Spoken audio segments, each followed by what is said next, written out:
নমস্কার, আমি নবনীতা শাস্ত্রী। আগামী ২রা আগস্ট থেকে ২০২৭-এ ১০ই এপ্রিল পর্যন্ত রাহু মঙ্গলের ধনিষ্ঠা নক্ষত্রে প্রবেশ করতে চলেছে। রাহু একটি ছায়া গ্রহ। আমরা অনেকেই মনে করি যে রাহুর প্রভাব হয়তো তেমন ভাবে আমাদের জীবনে পড়ে না, কিন্তু একথা সম্পূর্ণই ভুল।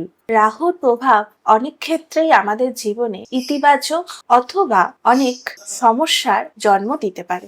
কিছু কিছু রাশির ক্ষেত্রে কিন্তু রাহুর এই গোচর বড় সমস্যার কারণ হয়ে দাঁড়াতে চলেছে।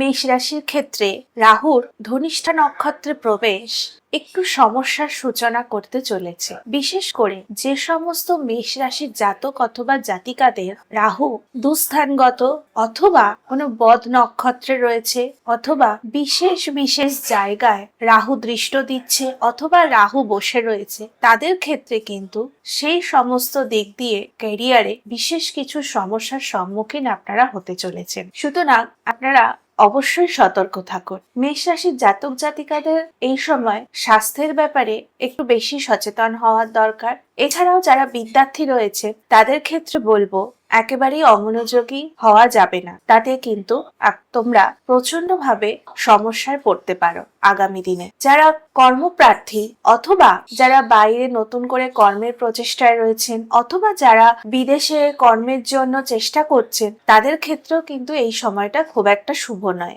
ব্যবসাজনিত বিভিন্ন সমস্যা কিন্তু আপনারা ফেস করতে পারেন। তুলা রাশির জাতক জাতিকাদের ক্ষেত্রে কিন্তু রাহুর এই গোচর বিশেষ কিছু সমস্যার সম্মুখীন হতে চলেছে না। যেমন বাড়িতে গুরুজন অথবা পিতৃস্থানীয় কেউ থাকলে তাদের স্বাস্থ্যের প্রতি যথেষ্ট নজর দিন, একেবারেই অবহেলা করবেন না। এছাড়া যারা ফুড রিলেটেড কোনো ব্যবসার সাথে যুক্ত অথবা জমি সংক্রান্ত বিভিন্ন ব্যবসার সাথে যুক্ত, তাদের ক্ষেত্রে কিন্তু এই সময়টা খুব একটা অনুকূল হবে না।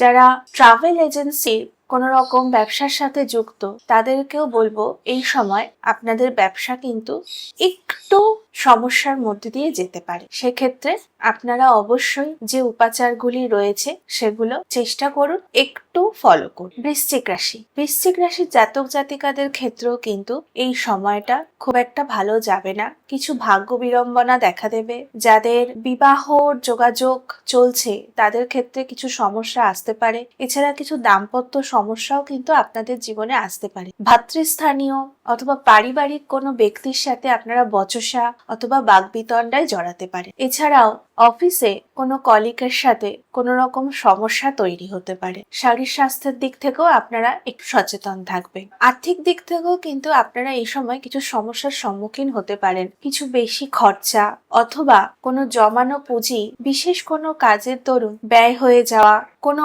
বহুদিনের কোনো আকাঙ্ক্ষা বা কোনো স্বপ্ন আপনারা পোষণ করেছেন, সেক্ষেত্রে কোনো নেগেটিভ ফল আসা অথবা আইনি জটিলতার ইত্যাদি তৈরি হতে পারে। সেদিক থেকে সচেতন থাকুন। আমার এই ভিডিওটি ভালো লাগলে লাইক, শেয়ার, সাবস্ক্রাইব করুন, কমেন্ট করুন। নমস্কার, ভালো থাকবেন, সুস্থ থাকবেন।